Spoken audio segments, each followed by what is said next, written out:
Okay, hai semua. Kita jumpa lagi dalam siri mini DIY Cukai Individu tahun taksiran 2021. Kali ini saya nak cerita bab paling hangat bila nak isi e-filing cukai individu, iaitu pelepasan anak. Okay, kenapa saya kata topik ni paling hangat? Jom, join saya.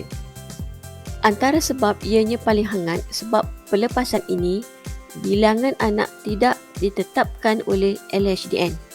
So maknanya tiada had berapa orang anak kita nak tuntut selagi ikut syarat-syarat yang dikeluarkan oleh LHDN. Okay? So selain anak kandung, anak angkat PC juga diberi pelepasan. Tapi dengan syarat ianya kena sah berdaftar dengan JKM.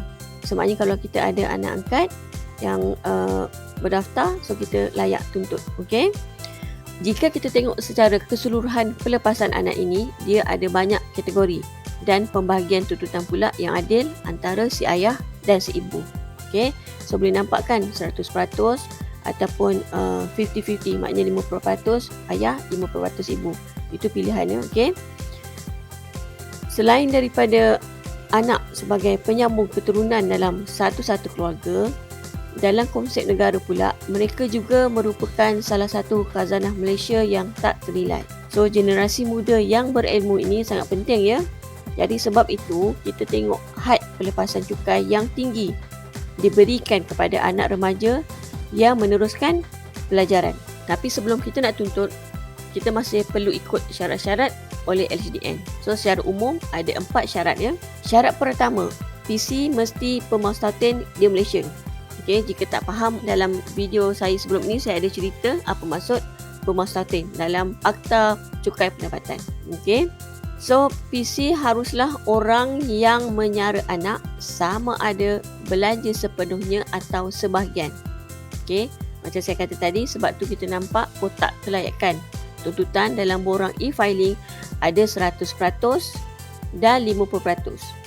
Jadi kita isi salah satu kotak ini. Okay, yang ketiga, anak itu masih belum berkahwin.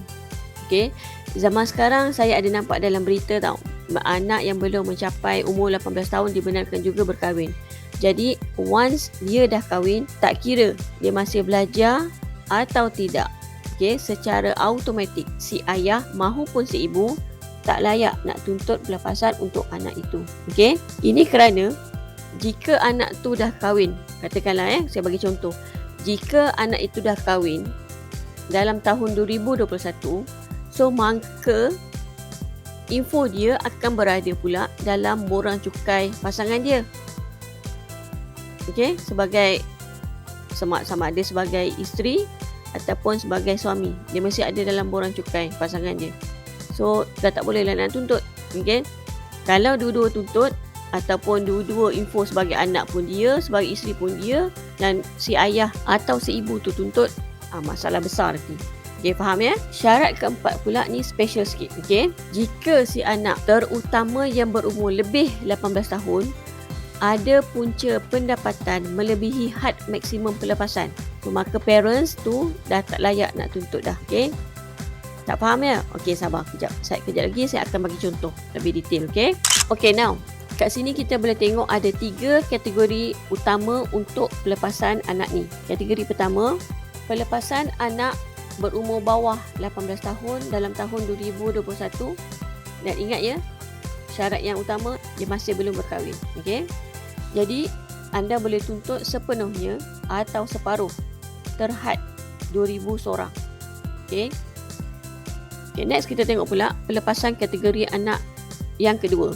Okey, dia ada 2 had. Betul, 2,000 dan 8,000. Yang bawah tu 50-50 tu paruh lah daripada had yang sebenarnya. Okay? Yang penting kita tengok ada 2,000, ada 8,000. Betul? Okay.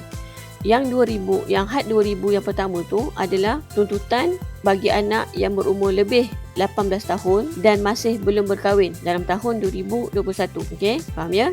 Yang kedua tu pula, yang 8,000 tu, jika anak ini sambung belajar sepenuh masa di kolej, di universiti atau lain-lain pengajian dalam Malaysia, maka parents layak tuntut 8,000. Okey. Tapi kategori ni dia tak termasuk untuk anak yang belajar macam kursus persediaan, macam contoh kursus matrikulasi atau kursus pra-ijazah atau kursus A-level ya. Okey, dia maknanya sijil, diploma, degree dan sebagainya. Dia kena full time. Okey. Jika anak belajar sepenuh masa di peringkat ijazah di luar negara, parents boleh juga tuntut had maksimum RM8,000. Tapi kena semak dalam website pengajian tinggi, institut itu tersenarai ke tak. Jika ada, so parents boleh pilih nak share, maknanya si ayah tuntut RM4,000. So balance RM4,000 lagi si ibu boleh tuntut. Okey. Tapi ingat ya, jika dalam tahun 2021 si anak ni belajar dan dia ada buat part time, okey, contoh dia buat dropship ataupun trend sekarang dia jadi TikTokers, dapat total income RM12,000.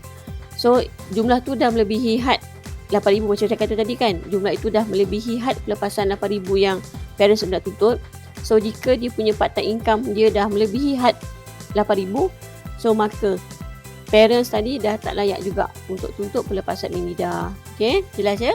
Kategori ketiga pula, ini adalah khas untuk anak yang kurang upaya. Untuk status OKU mesti berdaftar dulu ya dengan JKM, Jabatan Kebajikan Masyarakat ya. So untuk anak istimewa ini, selagi dia belum berkahwin, parents tadi boleh tuntut maksimum RM6,000. Ada nampak kan? Kotak yang pertama tu ada RM6,000. Okey. Untuk kotak kedua yang terhad RM14,000 tu, ia adalah untuk pelepasan bagi anak OKU yang berumur lebih 18 tahun dalam tahun 2021, tapi pada masa sama dia meneruskan pelajaran. Okey, syarat-syarat dia mengambil pelajar ataupun pengajian tadi tu sama macam yang syarat-syarat tadi, maka parents boleh tuntut maksimum RM14,000. Okey, boleh faham ya? Okey, now settle bab syarat-syarat. So saya nak tunjuk contoh macam mana nak kira pelepasan yang layak kita tuntut ikut jenis taksiran cukai dan status anak. Okey, untuk anak kandung rasanya ramai dah faham kan. So ikut contoh ni, okey saya bagi contoh sebab ni normal, untuk anak kandung normal. Okey, kat sini ada 4 orang anak. Okey, contoh 4 orang anak. Anak belum berkahwin boleh tuntut RM2,000. Okey, anak OKU RM6,000. Okey. So ada anak umur 18 tahun masih belajar RM8,000. Okey, refer yang had maksimum dalam e-filing lah Okey. So untuk anak OKU yang belajar RM14,000. So kalau boleh tuntut ataupun pasangan ibu dan ayah buat taksiran bersama atas nama ayah ataupun atas nama suami, bagi tujuan PC lah Okey. So kalau dalam PC ni taksiran bersama atas nama suami, so boleh tuntut maksimum RM30,000. Okey, faham ya? So kalau taksiran berasingan, so bagi-bagilah, sama ada boleh bagi sama rata ataupun bagi anak tu 100%. Contoh macam tadi kan, anak yang belum berkahwin, isteri tuntut 100%. Untuk anak belum kahwin RM2,000 dan anak OKU yang belum berkahwin, si isteri tuntut 100%. So untuk anak yang belajar, dia boleh tuntut separuh-separuh lah. Okey, ini pilihan masing-masing lah. Okey, jika dalam tahun 2021 si ayah ataupun si ibu ni berkahwin lain, okey, maka ayah tiri atau ibu tiri tak layak nak tuntut jika mereka memilih taksiran berasingan.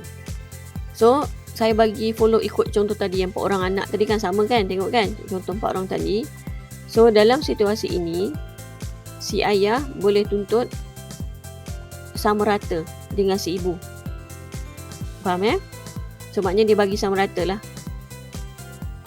Disebabkan si ibu dah ambil sebahagian tuntutan untuk si anak tadi, maka ayah tiri tak boleh dah tuntut. Okey, ni saya bagi konsep dalam taksiran berasingan. Faham ya? Okey. Sekarang saya bagi contoh pelepasan untuk anak angkat. Okey. Untuk anak angkat ni, pelepasan tuntutan sama macam ayah dan ibu kandung tadi.